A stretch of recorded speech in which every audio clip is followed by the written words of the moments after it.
Actually, the first book was interesting that way because I had to go back and reconnect with people I hadn't seen for 50 years. Wow. And I remember sitting down with, actors I'd worked with at university, and I hadn't seen them for 50 years. And it was fascinating. It was just fascinating to reconnect, and it kind of reconnects your past. And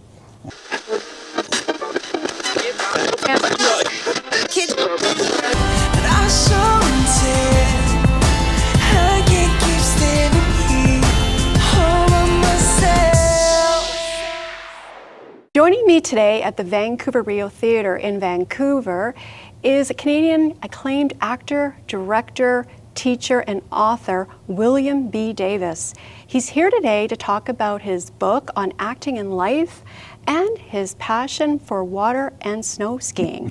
Welcome. Thank you.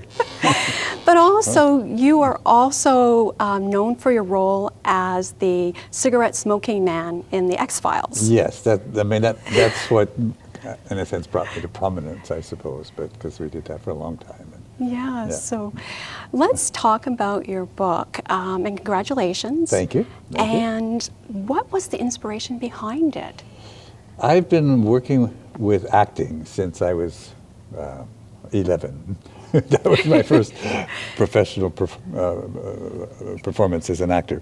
And then I have many years as an acting teacher, and a director, and as an actor. So I've been engaged in the process of what does an actor do pretty much all my life. And what is that process? How do we do it? Connects with how do people live? What do people do? What's human behavior? So it becomes quite fascinating because you have to really understand humans to understand the idea of acting. So, but sitting on my desktop for several years has been a little icon called Why, because that was the motivation, I suppose, for the book. Essentially, was that acting really boils down to why do I do what I do? And if I really want to do what I do, I really want to kill Duncan and become King of Scotland, then I'll play the part. But I have to find out why I would really want to do that and why I really could do that. And that's the process of developing character, so that it comes from oneself to the action of the character, rather than trying to say, well, the character has an essence over there and I have an essence over here. How do I get my essence over there? Which is mystical and challenging. Yeah. But how do I do what I do? If you do what the character does, you'll be the character, is kind of the essence of it. So the book itself, I modeled it on Stephen King's book on writing, where he takes the first half of the book to talk about his career as a writer, not his personal career particularly, but his life developing as a writer. And then the second half is what he thinks he learned about writing. And basically that's what I've done, because my journey as a theater person has been really extraordinary in terms of starting in radio drama in Toronto before we even had television, and working in British repertory theatre, the National Theatre of Great Britain, and the National Theatre School of Canada, and blah, blah, blah, blah. So I've been in a lot of places, never mind X-Files and The Smoking Man. So, yes. Yeah. But radio drama, tell us about that. It was live, right? It was absolutely live. We started a show at 8 o'clock or whatever the timing was, finished it at 8:30. That was it. Everybody went home. There was no editing, no post-production, no whatever. So sound effects were done, right with a special skill to make sound. Yes. Fascinating when you did a big show and there was an orchestra. So the orchestra was in a studio right beside the studio we were working in as actors, but the producer was up in a elevated booth and was cueing the orchestra, cueing us, cueing the sound, and everything had to be timed to come out exactly at the second of the time of the show. So wow, it's quite a feat.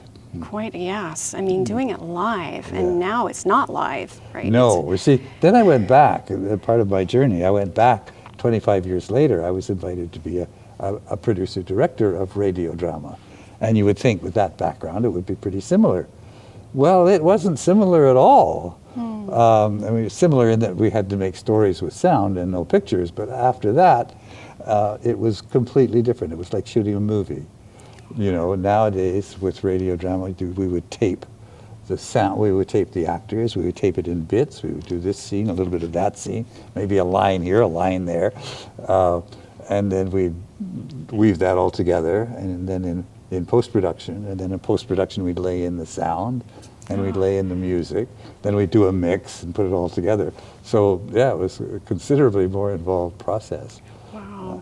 I mean, I understand your first role was when you were at Aladdin, is that correct? Almost my first role. It's probably my second role, I think. Because what started me was my cousins, who were a half generation older than I, ran a professional summer theater company.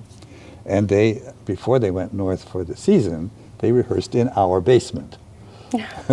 So when they needed an 11-year-old boy for a play, guess who was handy? And that was the beginning of my career as an actor. And then after that, I got an acting teacher, and then we started doing these other plays like Aladdin, which we did in Toronto.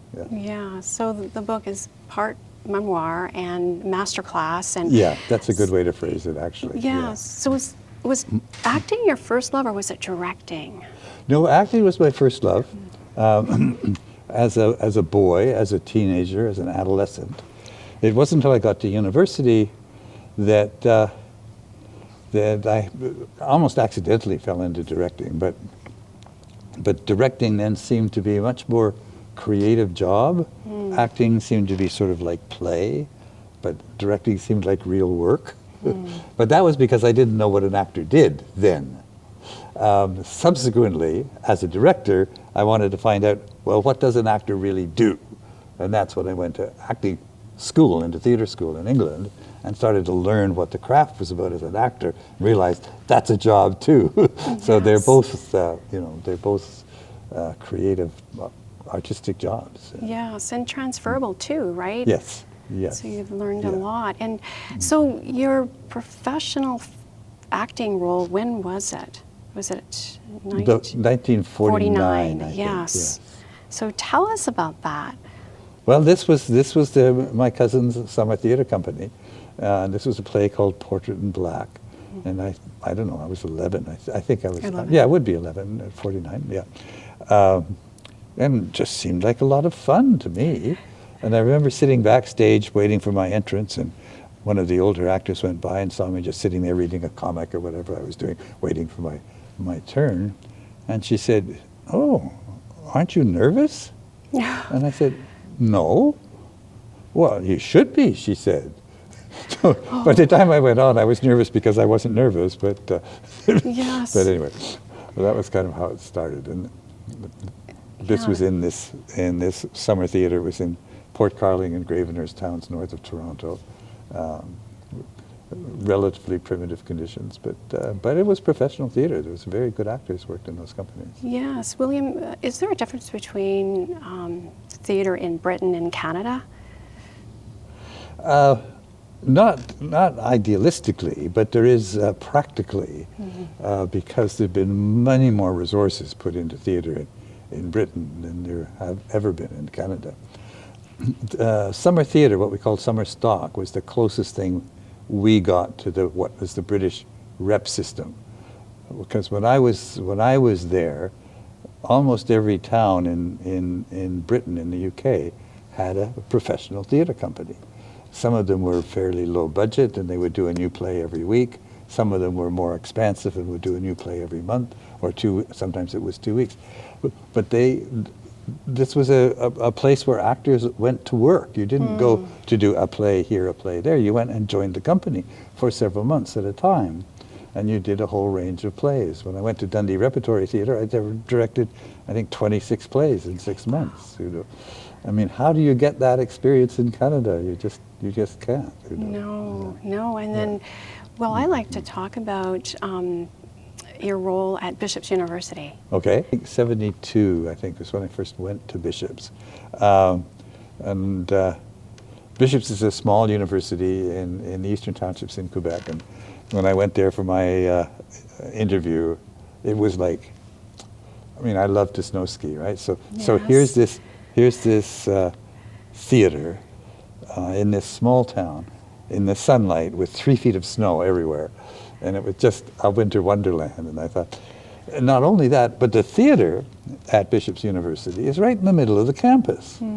So everybody who goes to Bishop's University thinks theater is the center of adult life.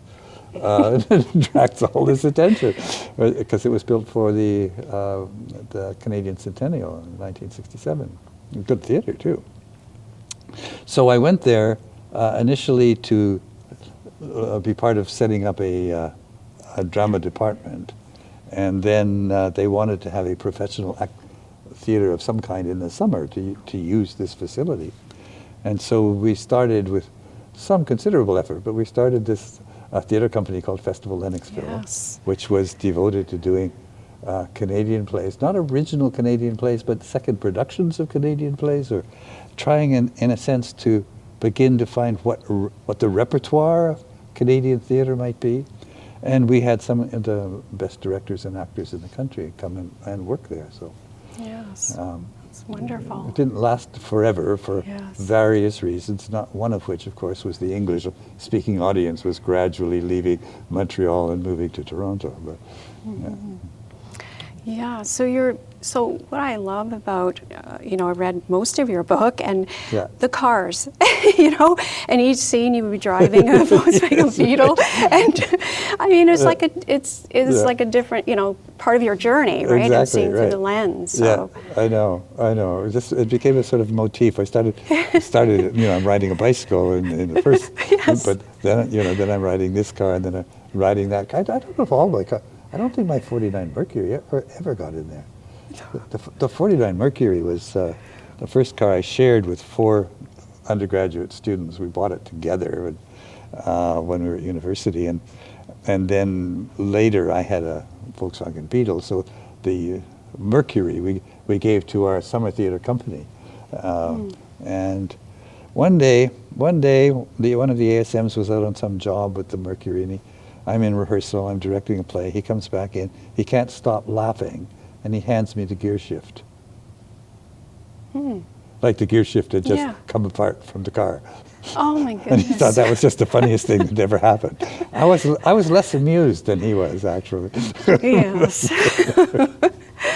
It's I find your book is a page turner, and it's riveting. It's about your life. Yeah. So was it therapeutic to write about yourself? Because you actually written another book, right? Yeah, I'd written an earlier book, 10 years earlier, which was a more personal memoir. This is a more professional, but in both cases it's therapeutic, and it's life expanding because it's life fulfilling, because you have to go back. Especially the first book was interesting that way because I had to go back and reconnect with people I hadn't seen for 50 years. And I remember sitting down with, actors I'd worked with at university, and I hadn't seen them for 50 years. And it was fascinating. It was just fascinating to reconnect, and it kind of reconnects your past and kind of puts you together in a way. And what this book does kind of professionally is put me together professionally. How did I get from A to B to C and get to this? Yes.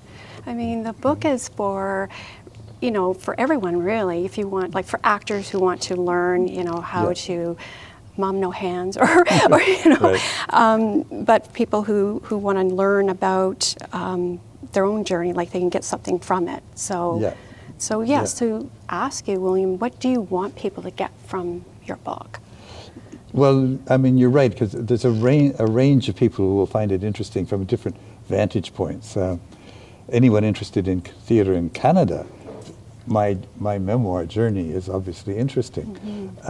Anybody who's an actor is interested because there's a lot of acting theory and and questions and answers about that process.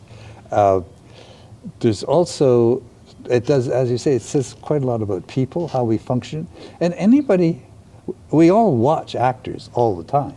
I mean, we all watch Netflix, you know, that's actors, that's actors doing the work. How do they do it? Do they do it well? And how could they do it better? And then finally, towards the end of the book, I'm really kind of trying to explore the underlying philosophy of what an actor does. And that could become interesting to someone with that kind of frame of reference or that kind of mind, you know.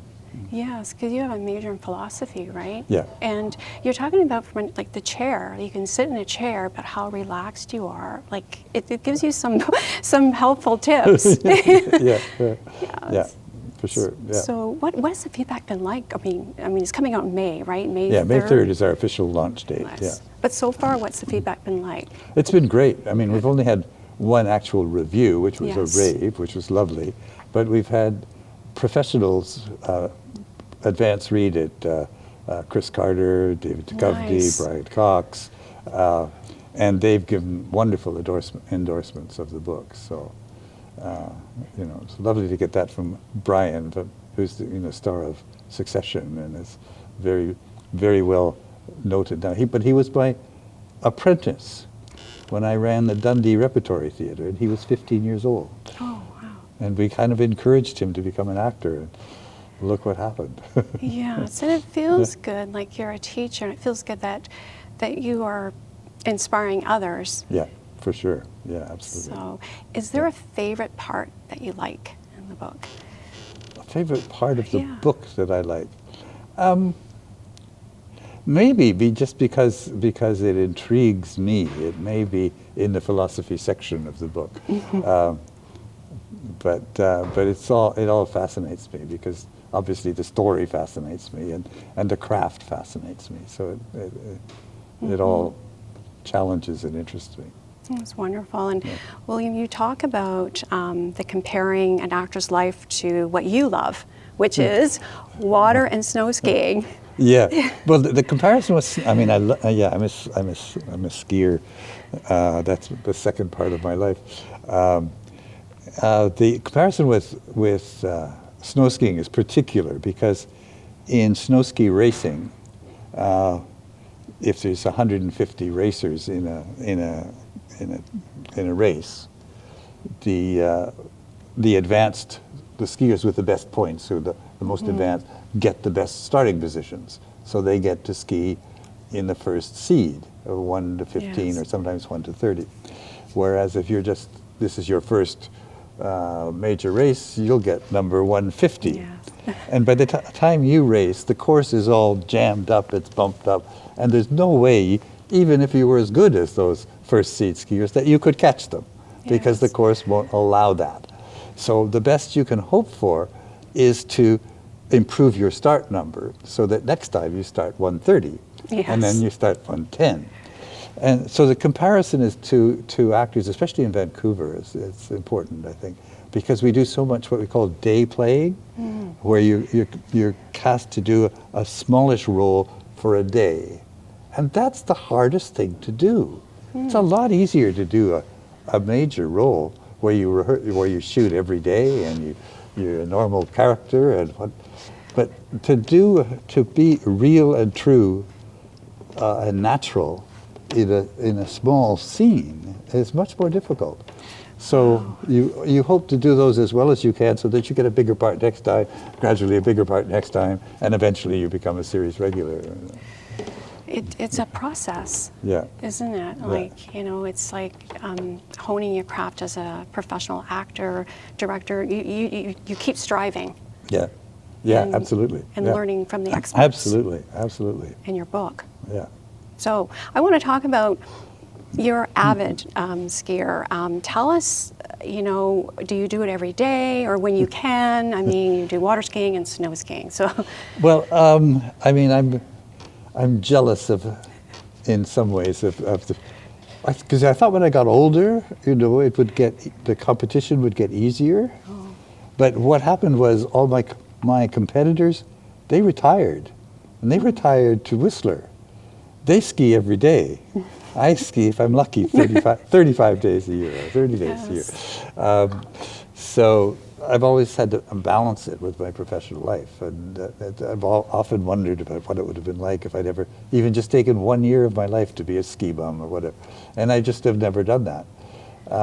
So I've always done the best I can with the circumstances that I have, and sometimes it's frustrating, and sometimes I have to make choices so that I can still ski.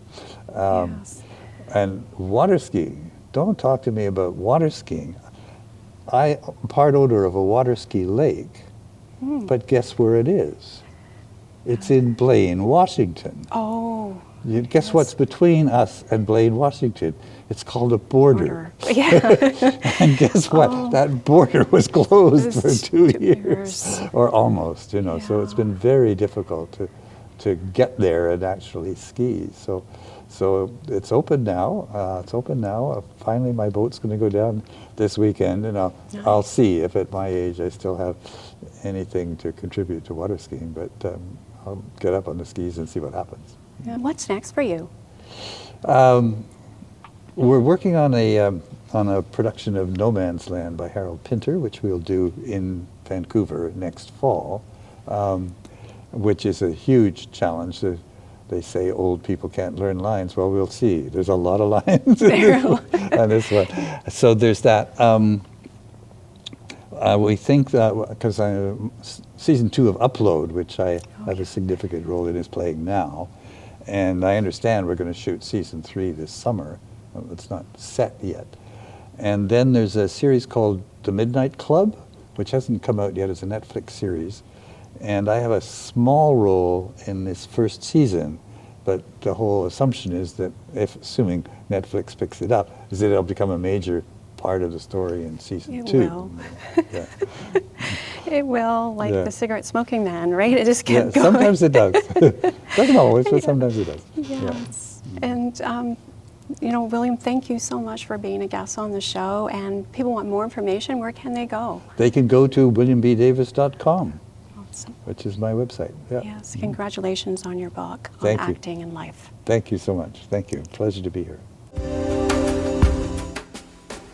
The closing act is sponsored by the BC Sports Hall of Fame, Mallory's Fashion Network, and Craft Hair Salon.